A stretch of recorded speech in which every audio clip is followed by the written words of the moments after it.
certain people, and so that we can get ready to say some things that I'm going to say and we're going to start releasing.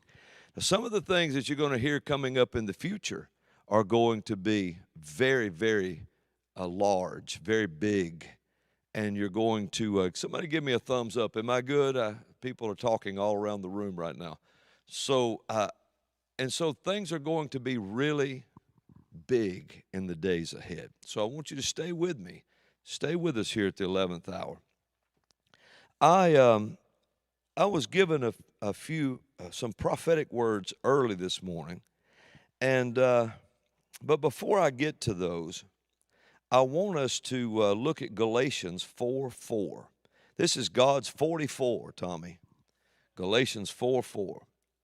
And this is what it says. It says, "But when the fullness of the time was come, God sent forth his Son, made of a woman, made under the law," verse 5, "to redeem them that were under the law, that we might receive the adoption of sons."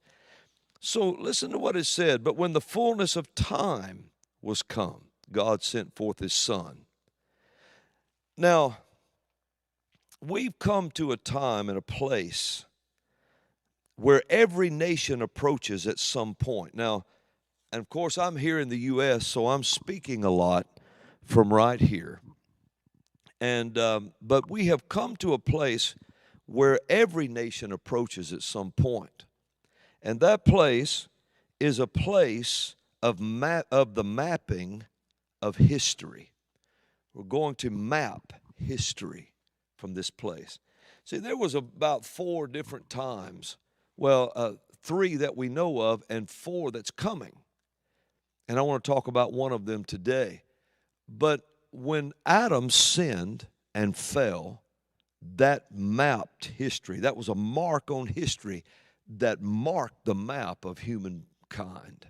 It marked this map. Then you see the second huge sign was in Noah's flood. And the days of Noah mapped history and marked the map of human history. Then we see the greatest of all was in Galatians 4:4, when God sent forth his Son in the fullness of time. Another way of saying that is in the crisis of the age. There was a crisis of the age. Now, so we've come to the place of the mapping of history. Some generations mark their marks upon the map are seemingly small, yet all mapped history. We, my friends, have come to a place that is similar to Galatians 4:4, where the scripture says that in the fullness of time, God sent his Son. Not in the same magnitude of Jesus coming, but it's in the sense of in the crisis of the age. We have approached a similar time. There's only one other time paralleled. The Spirit of God rose up in me, and I began to give a word from the throne of God to this individual. And I don't even know the individual, but I know the Spirit that's pushing him. And notice, it's not just technology they keep talking about. Well, we have this technology. And this is being talked about, my friends. This was the saying. We're going to reach a time. It was even said we'll reach a time that we will wonder what we have need of humans for. And they said, and then he said, maybe so, not so many humans. And then he talked about things like that, and he said, well, you can't just genetically engineer children in China and not Spain, because then Spain will say, wait a minute, we want to keep up too. And he said this year, he said 2020, during this time when all this started, would be, now listen close, would be the year that was marked where people agreed to be surveyed. Not just on the top of the skin, but he said also under the skin. And you think about that. And then the words were said by the same one they call the prophet, which is a false prophet. that said, um, you know, be surveyed under the skin, not just above the skin. And then he starts talking about men. Time only began when men invented gods. And he said, and it will end when men become gods. Now, this is the advisor to one of the most powerful financial things in all that we've ever known. And this is what's on the scene. It's not just a discussion of technology, but they always attack God. They always attack Jesus. And he said himself that Jesus and the resurrection, he said, was fake news. And so why, if you're just a technological idiot that just stands around denying God, wanting technology to take over everything, why mention God? Because there's a force pushing this. And this is done on purpose. And it was said by the same guy, we will not worship the God above the clouds, some God above the clouds. He said, we worship the cloud. We created the IBM cloud, all of these technological clouds. So you live in a time, and you say things like that.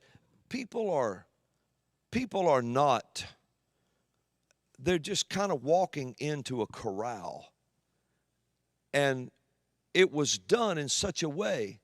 But what they did not count on was you and I, the anointed ones, those anointed like Jesus.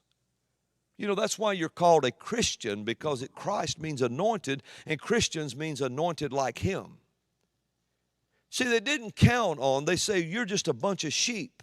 Yes, but we have a lion's head. That's a dangerous animal, because Jesus is not a tame lion. And if you're going to insist on calling him out to the battlefield, he will come. At some point, he'll show up. And when he does, you will wish you had never called such a being out to battle. Because, people put their trust in the cloud and all of that crashes every day, crashes every other day. I was talking to a man at a music store the other day, and he said, these computers are just, they're our masters. They're just our masters. I said, no, wait a minute. You can unplug it. I said, it's not very big. Just unplug it. And it dawned on him, wait a minute. I can unplug it. So it's not my master. I'm its master. So people are trying to put their hope, and they're trying to lead us to put our faith and all in a cloud that crashes more than it's up. And if you talk to some of these people and you begin to look at some of these people, ask them a simple question. Just ask this question. You're going to say that technology is our God, and you can't even tell me where you came from. Well, I came from Hoboken, New Jersey. No, that's not what I'm talking about. Where did you originate? Where did the human species come from? Well, it came from an explosion. Well, where did the explosion come from? Well, it came from a collision in space. Well, where did space come from? Well, it came from a particle. Where did the particle come from? Well, we hadn't got there yet. Exactly. So every time you set your God up, try to put our God in front of these ideals and idols you have built, you find out that your idol is on its face in front of our God. Because even a child that believes in Jesus can tell you where they came from. They came from God himself, that he created it all. Well, I don't believe that, some may say. Well, one day you can tell him that to his face, that you don't believe that he existed. And then see if you can brace yourself for the answer you receive.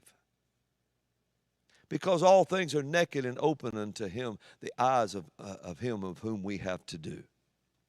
You have to remember something. You are a finite being. who has to wipe fecal matter off your backside with paper.